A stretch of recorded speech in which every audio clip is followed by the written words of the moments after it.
Yeah, sure.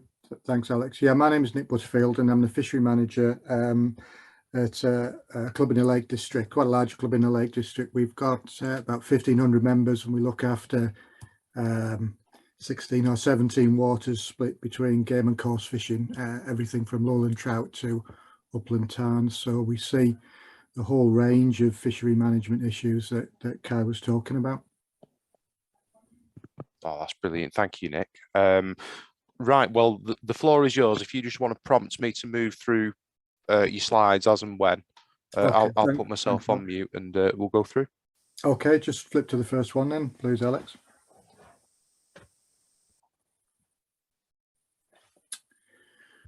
Okay, so like I said, just a bit of background. WADA stands for Windemere, Ambleside and District Angling Association, an old club formed in the late 1940s in the Lake District, and currently has probably the largest number of members that we've had in living memory, and maybe a reflection of the work that we've done. Being in the Lake District, we're also a large day ticket seller, as you can imagine, with tourist traffic. Really, our journey started on the 29th of July, about 4 o'clock in the morning, with a phone call from one of our landlords to say that we've got a problem in a lake. When we turned up, we found lots of dead and dying fish. The event was quite catastrophic, both financially, in terms of the value of the fish loss, but more importantly, for the morale of the club and our pride, really, our professional pride in the way that we run the organisation. And in hindsight, in the days and weeks that followed, we realised that we had very little understanding of what caused the event, and we were certainly not prepared for it. As Kai mentioned, on the day itself, the Environment Agency bought pumps, and we deployed pumps like you can see in the picture. We didn't even have those. So we dashed out and bought some pumps. But then, taking a little bit more time to think about things, we realized that our whole approach to fishery management needed to change in order to prevent these things happening, especially with what was happening with climate. We could see even over the course of the last 10 years the warming effect of the climate. So we set out on a journey really to understand what the critical parameters were that lead up to these events, what we could do much more proactively to stop them happening rather than react to them after they'd already happened, and in doing so take a very broad approach to fishery management and managing the overall environment and ecosystem, to make these events less likely. The picture that you can see on the right of the first slide was actually the pump that was brought up by the Environment Agency on that particular day. You can also see, referring back to Kai's presentation, the colour of the sky on that day. It was when the event happened, it was as a result of a thunderstorm and low pressure weather. Okay, Alex, we can flick to the next slide. So we really set about three lines of attack, and again, these have already been mentioned by Kai to some degree. Aeration. What could we do with aeration? What could we do with improving the overall environment and environmental measures to do with the fishery? And what could we do to improve our overall water quality management? So those three things together, we were looking to not only improve the resilience of our fisheries, but also understand a lot more about what was going on in the fisheries on a day-to-day basis to prevent these issues manifesting themselves. So I'll start with aeration, and thankfully, a lot of the examples that you see here are sort of the real life things that Kai was speaking about. So the first critical element of aeration is power availability, and being a Lake District club with lots of remote waters, a lot of our venues don't have power. So we had to look and try and develop solar powered solutions. Now, there are some off-the-shelf solutions for solar power, but working very closely with our fisheries manager from the Environment Agency up here in the Lake District. We were worried that solar power solutions, most of the solar power solutions were direct drive solutions, i.e. that they needed the sun to shine in order to power the aeration, and that's probably the point in time when you need the aeration least. So we went about developing our own solar powered aeration that would run during the night. And that was after some quite extensive research where we actually couldn't find anything else that would do the job.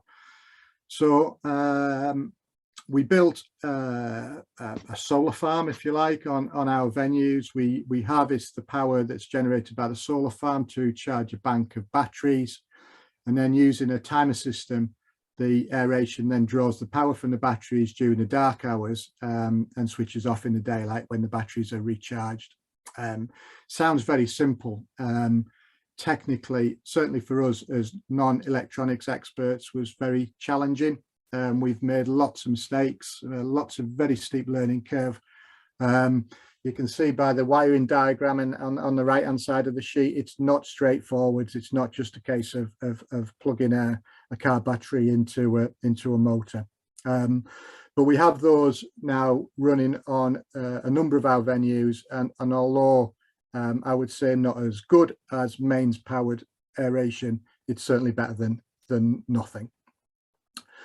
Where mains power is available, then that is the best solution for aeration, and we've deployed very different types of aerators on our different venues. The three pictures at the bottom show three different types of aerators that we're using with mains power.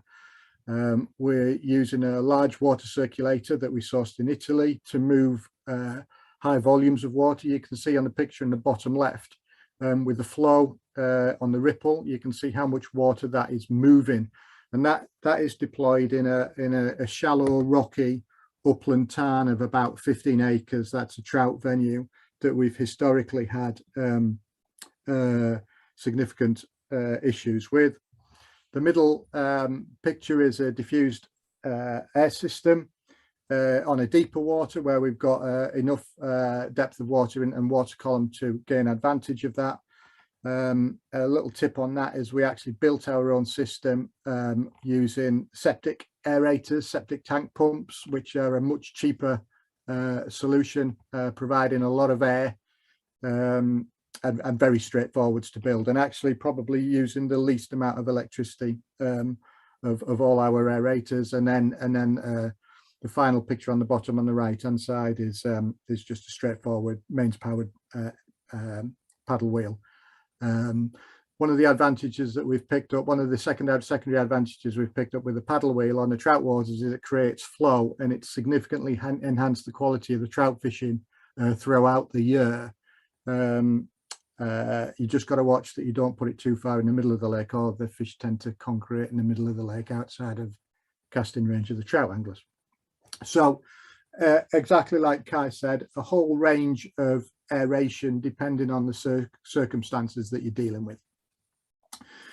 Now, one of the challenges of aeration, especially with what's happened on electricity prices this year, is the cost, and it's very easy to run aeration when there's no advantage to it. So Alex, if you could just flip on to the next slide.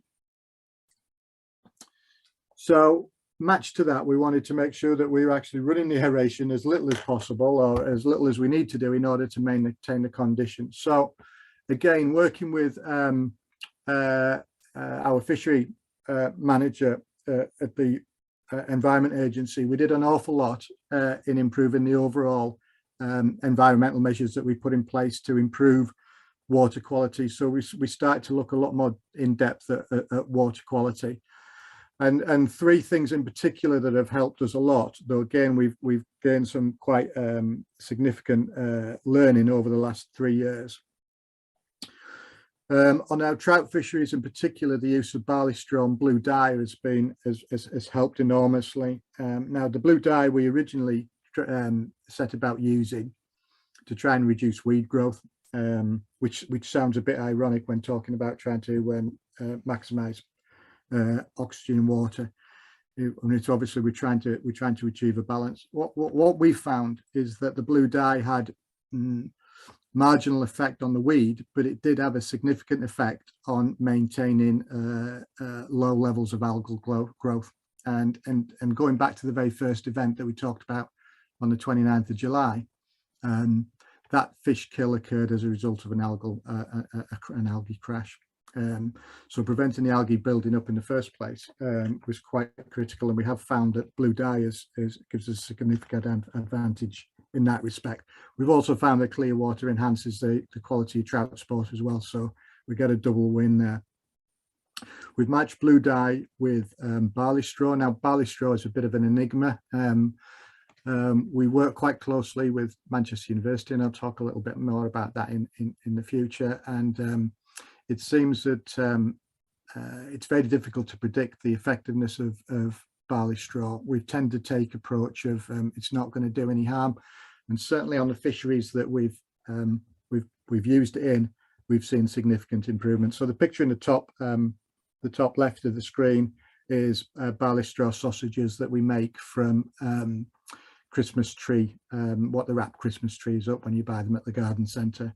We deploy them around the lake between the casting points, and we replace them annually on rotting. Really, we used to put them in much more regularly, twice a year. We've gone to replacing them on rotting now. The centre picture in the top left, if there was one thing which I would say has had the biggest impact, the biggest beneficial impact on our fisheries, and I've spoken to our local Angling Trust representative a lot about this, is floating islands. We've used floating islands on quite a few venues now, and the effect on the venue is transformational. We built our floating islands to a fairly high specification. We deploy them and we don't touch them again. They've been fantastic, not only in terms of the quality of the water, but on fish retention and reproduction rates and things like that. So across those three types of things, we spent a lot of time working on the very basics of improving the environment and the water quality. So that brings us on to the third subject now. So Matt, so up to now we talked about aeration, we talked about the environmental measures, and the next subject to talk about is our water quality measurement. So we started in the months after the fish death event, exactly like Kai mentioned, with a handheld DO monitor, and we went around our venues. We measured the water on bailiff patrols, and we plotted those results. So you can see in the top left, the charts in the top left are just graphs, just Excel graphs of the data that we collected for temperature and DO that the bailiff took readings on a weekly basis. And that was great because it was our first step in the journey to understanding what was going on. And bear in mind that we had no idea whatsoever what these readings meant, what was good and what was bad, up until the point of doing this. Now, as we've been doing this for a little while, 6 to 12 months, we started to see some disadvantages or problems in the approach. It takes a lot of effort. So walking around the venues, when we've got 16 venues, walking around 16 venues every week, taking measurements from different points in the lake at each one is timely. We're only taking a measurement once a week. So as Kai mentioned, these crashes can happen very quickly. So in a spacing of once a week, you can miss the lead up to and the event itself. And there is a level of inaccuracy because we're not taking measurements from the same point at the same depth, etc., every week. So there's some questions about whether the data is actually comparable. So through a bit of a lucky break, we made some relationships with some science guys at Manchester University. And through that relationship, we started to look at an automated solution, which involves a probe which stays permanently in the water, taking readings, passing those readings to a 3G communicator, which beams the data back to a portal. So we took our first unit, what was called a clam. You can see it in the picture on the bottom left. It's just a small plastic box of electronics with a DO and temperature sensor attached to it. We made a little float, which is the middle picture in the bottom of the screen, and anchored it in the bottom of the lake. Now that immediately gave us some great advantages. It addressed the issues, the disadvantages of the handheld approach. It was quick. The readings were taken every 30 minutes and the data is beamed back every 4 hours. It runs on a battery, so we never touch it. It takes the readings from the same place at the same depth every time. And what's critically important is that the data is compiled into a database. The database is owned by the company that we bought the product off. So there was no development work for us to do. That database is populated with critical parameters, and if the readings fall outside of those critical parameters, we immediately get a notification to say that there is an issue. So we're literally we're 4 hours away from any change which may occur. That data is automatically published in a chart that you can see there. This particular chart is for one of our venues called Bigland Tarn, and the data shows the water temperature, which is identified in black, and the oxygen levels, both in terms of milligrams per litre and saturation levels that Kai talked about in blue and green. And again, that's a real chart. Again, you can see the relationship between water temperature and the oxygen levels. So once we get past April and May, those lines cross, and that's in the period of time when we're when we're paying most attention to these things. And that's really simple. It's not a product that we've developed. It's used extensively in the water treatment industry. It's very quick. It takes 20 minutes to put in, and other than changing the battery once a year, that's all you have to do. Sit back and worry about the results. And it's been really successful. Okay, Alex, we'll move on to the next one. So we also spoke Kai also spoke about the importance of anglers and anglers linking to the information. So what we have also worked very hard on is not holding that information within the fishery management or the committee team. We've shared that information back to the members, so members themselves can see and understand what's going on with the waters and take decisions themselves. And certainly over the course of the last 18 months, we've seen members take the responsibility of deciding for themselves when the venues are safe to fish from a condition point of view. So on our website, the club has invested quite heavily in a website. Each of our members has a log-on, and on their log-on page, we present them various options. One of those options is water quality. So a member can click on the item of water quality. It navigates him to the portal with all of our water quality meters on, and at which they can see those graphs. So it's no effort by the club itself. It's all managed within the company that we buy the water quality monitors off, but that information is instantly updated and instantly available for our members to view and digest. Okay, Alex, move on. So those solutions that we've had have been running now, have been developed and running in the period since summer 2019. And over the course of the last few months, we've been looking at what would be the next steps. And this has been two things really of pushed us down this route. One is that with our solar aerators, we're limited on power, so we only have the power available for a battery. So you want to make sure that you're using that battery power when you need it, so that you in effect don't run out if you had an event. And for our mains aerators, we want to make sure that we're only using them when we need to use them, because they're blooming expensive to run. So there's no point shifting tons and tons of water when there's no need to.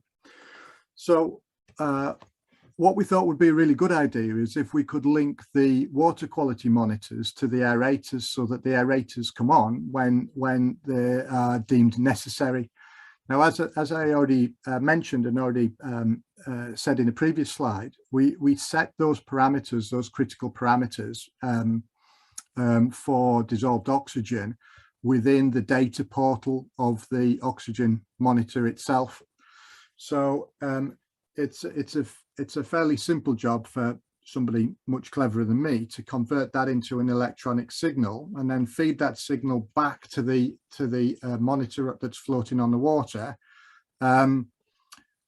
to then connect that to an aerator to have it turned on and turned off. So the monitor itself, as well as being able to beam information out as a data signal, also has the ability to send an electronic signal as well.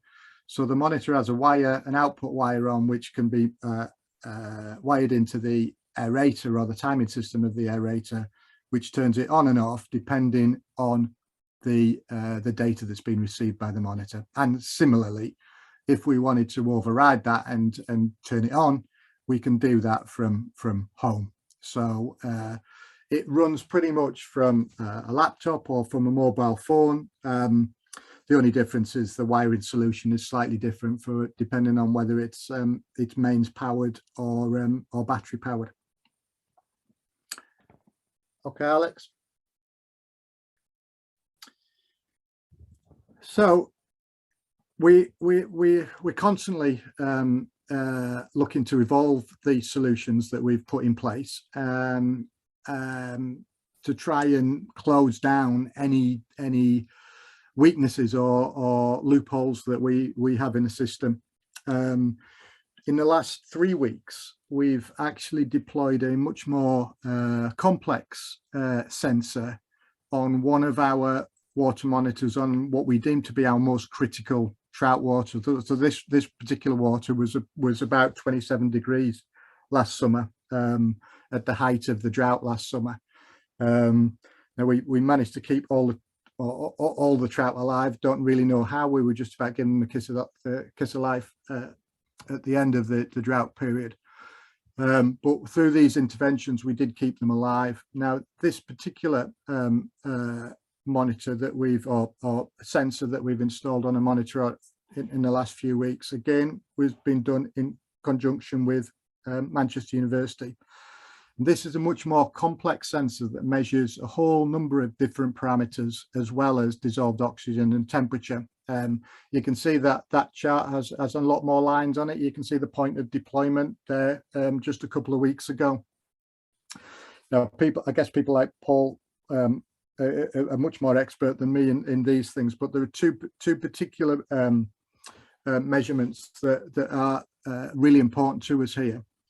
One is electrical conductivity. You can see it on the line, and also a turbidity measure. Now, electrical conductivity is a reasonable measure which indicates the level of pollutants in the water. So that electrical conductivity changes if there was a pollution event or if there's a buildup of pollutants. So that's a really good measure where there is a risk of pollution. And the other measure, which is really important, is on turbidity. We found the turbidity measure, the level of colour in the water, is giving us a good indication of algal growth. And coming back to those previous discussions that we had, the previous things that we talked about blue dye and barley straw, it's a really good measure of how effective those other interventions are working. So we would expect to see that turbidity measure increase if we start to get an algal bloom that Kai was talking about. So this particular this particular sensor is pluggable. It plugs into the data transfer unit that we've already got. And on this particular one, we tend to move this around the waters, so we're constantly taking like a blueprint of all of our waters, rather than hold this particular sensor in one particular place. The second development that we're about to start, again with Manchester University and some PhD students, is about the same time we started to take much more detailed measurement of our catch returns. So anglers complete a catch return by scanning a QR code that's on display at the venue, and the QR code brings up a simple form where they say how many fish they caught, what they caught on, etc. So that data is compiled into a chart. So you can see the chart in the top right. Each one of those dots on the chart represents a catch return, and that catch return holds a lot of data. The PhD students now are about to take all of that catch data and all of the water quality data and all of our stocking data, and start to analyze that and look for trends. So look for trends of what conditions provide the highest catches, what happens to catches after a stocking, what happens to water quality after a stocking, etc., etc. So this is really quite an interesting and exciting way forwards. And what we found, and again, Kai touched on this a little bit, that over the course of the last 18 months, we've had the highest catch returns, the best fishing that we've ever had, and we've actually stocked fewer fish than we've stocked in recent years as well. So what we've found is not only does the quality of the fishing improve when you get these parameters right, but also you can get away with lower stocking densities with better catch returns and better rod averages, and the low stocking densities themselves reduce the risk significantly. Okay, so that's about me done. I think we've covered quite a lot in the journey that we've been on in the last 3 years. I would probably summarize it to say it's sort of been high effort. This hasn't been easy, but we think that the rewards have been high. We've had no repeats of our experience of 2019, though we're always prepared for it, but touch wood, we've had nothing. We had no major deaths last summer when our water temperatures were 27 degrees all through. And lastly, we've done this from no expertise, really. None of us at the club have any idea of what we're doing. We've unashamedly picked the brains of the experts at the Angling Trust and the Environment Agency and the IFM, at Manchester University. Never ashamed to ask a silly question, and we've pieced all of these things together to start to help us improve our approach to the way that we manage all of our fisheries. And I think probably from an angler's point of view, finally, the proof of the pudding is in the eating, really. Our membership has doubled in the last 3 years. Our catch returns are highest, and we're actually spending less and less money every year on fish. So it seems to be working.